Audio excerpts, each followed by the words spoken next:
మీ ఇంట్లో కార్ని రెంట్కిచ్చి డబ్బు సంపాదించాలనుకుంటున్నారా? అయితే వెంటనే ఈ నెంబర్కి కాల్ చేయండి.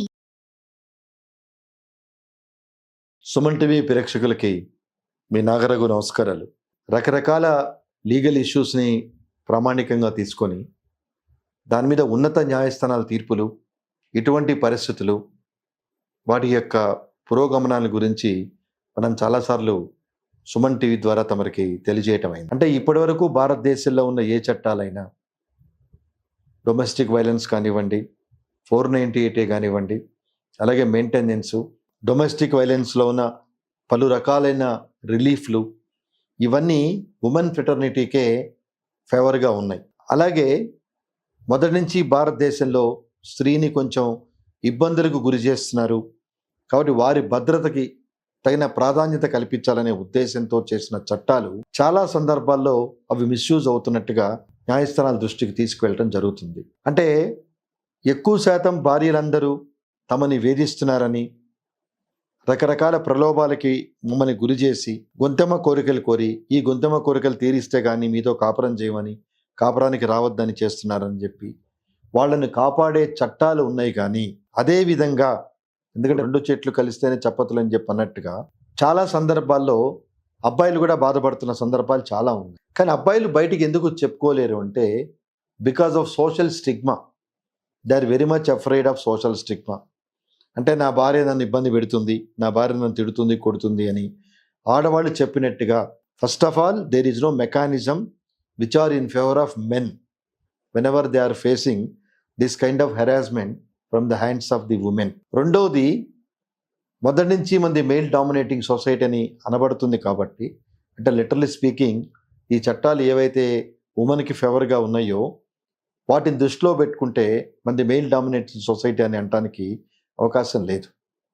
సో కాబట్టి ఎన్నో సందర్భాలు ఇటీవల కాలంలో సెల్ఫీలు చేసే రకరకాల సందర్భాల్లో ఈ ఆంధ్ర తెలంగాణలో భర్తలు సూసైడ్ చేసుకుంటూ సెల్ఫీలు పెట్టి, అలాగే రైలు కింద చనిపోతూ వాళ్ళు లెటర్స్ పెట్టి, నా భార్య వాళ్ళ అమ్మా నాన్నల హెరాస్మెంట్ తట్టుకోలేక, బయటికి చెప్పుకోలేక, అలాగే మా అమ్మా నాన్నల్ని వీళ్ళు ఏ రకంగా చూస్తారు, చాలామంది సందర్భాల్లో వేరు కాపురాలు పెట్టమని, లేదా అమ్మా నాన్నని చూడొద్దని, వాళ్ళకి హెల్ప్ చేయొద్దని అనే భార్యలు చాలామంది ఉన్నారు. అందుకే ఈ సందర్భంలో ఒక విషయాన్ని గుర్తు చేస్తున్నాను.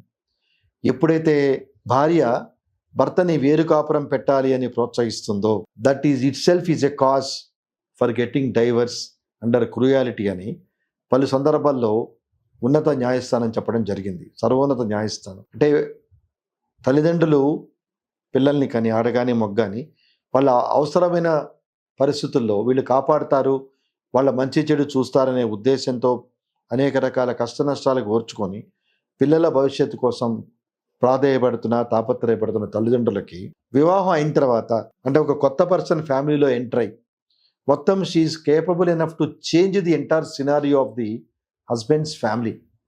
అందుకే ఒక సామెత ఉంది, 25 ఏళ్ళు తల్లి కష్టపడి కొడుకుని ప్రయోజకుని చేస్తే 25 రోజుల్లో భార్య పెళ్ళైన తర్వాత అతన్ని అసమర్థునిగా చేస్తుందని చెప్పని చాలా సందర్భాల్లో చెప్పడం జరిగింది. చాలామంది కేసుల్లో ఇది ఫ్యాక్ట్ కూడా. అంటే ఈ సెల్ఫీ చేసి బెంగళూరు టెక్కి చనిపోయింది దేశవ్యాప్తంగా ఎందుకు చర్చకు దారి తీసిందంటే, now this is the time. అలాగే అచిన్ గుప్తా కేసులో సుప్రీంకోర్టు చాలా ఉన్నతమైన మార్గదర్శకాలు ఇచ్చింది.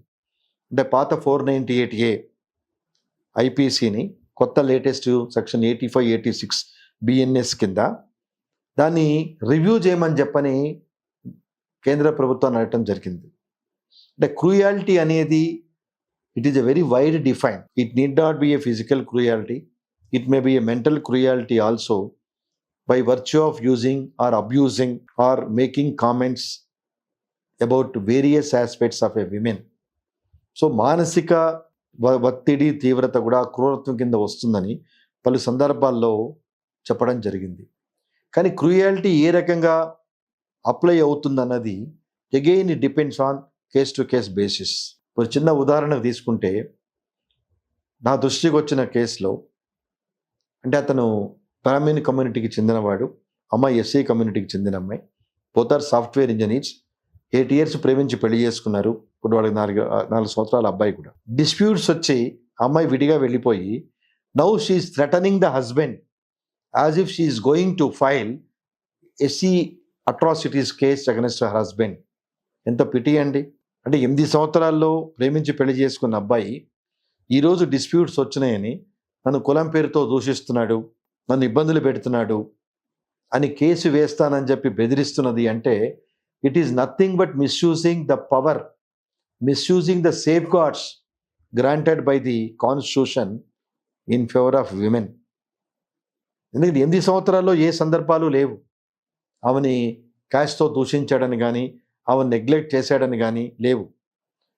When she made a demand to set up a separate family by living her old age mother, ఎప్పుడైతే అబ్బాయి అమ్మని దూరంగా పెట్టి మన పాటికి మనం వేరు కాపురం పెడదామన్నాడో, ఇతను ఒక్కడే అబ్బాయి అవ్వటంతో ఆ రిక్వెస్ట్ని ఎప్పుడైతే ఈ అబ్బాయి ఒప్పుకోలేదో పుట్టింటికి వెళ్ళిపోయి from there she is threatening unless and until you set up a separate family from your mother I'm going to file SC ST cases. ఈ అబ్బాయి ఏం చేయాలి? ఎందుకంటే చట్టం తన పని తాను చేసుకుపోతుందనే చాలా సందర్భాల్లో వింటూ ఉంటాం. ఎప్పుడైతే అమ్మాయి ఎస్సీ కేసు పెట్టిందో, అబ్యూజ్ ఆఫ్ ఎస్సీస్ కేసు పెట్టిందో, automatically this man will be penalised. ఇది నిజమా అబద్ధమా? 8 ఏళ్ళు కాపురం చేసిన తర్వాత, దట్టు లవ్ మ్యారేజ్ కాబట్టి ఇంటర్ కాస్ట్ మ్యారేజ్ చేసుకోవడం జరిగింది. సో ఈ అబ్బాయి నిజంగా ఆమెని కాస్ట్ మీద దూషించాడా లేదా అనేది that is a different aspect. ఈ లోపల జరగాల్సిన డ్యామేజీ అబ్బాయికి జరిగిపోతుంది. ఇంకో విచిత్రం ఏంటంటే ఈ మధ్య కొన్ని ప్రైవేట్ కంపెనీస్ కూడా ఎప్పుడైతే ఈ అబ్బాయి మీద క్రిమినల్ కేసెస్ ఉంటున్నాయో, maybe by virtue of 498A, maybe by virtue of domestic violence, whatever it is, criminal కేసులు ఉండటం జరుగుతుందో కొన్ని సందర్భాల్లో కొన్ని కంపెనీలు నీ మీద కేసులు క్లోజ్ అయిన తర్వాతే we will continue your employment till such time it is very difficult to continue with this company అని చెప్పడం కూడా జరుగుతుంది. అంటే when the women is capable enough to ruin the life of husband on the pretext of various reasons or grievances, ultimately today the real sufferers are men. అంటే ఇక్కడ నాకు gender equality ఉందండి.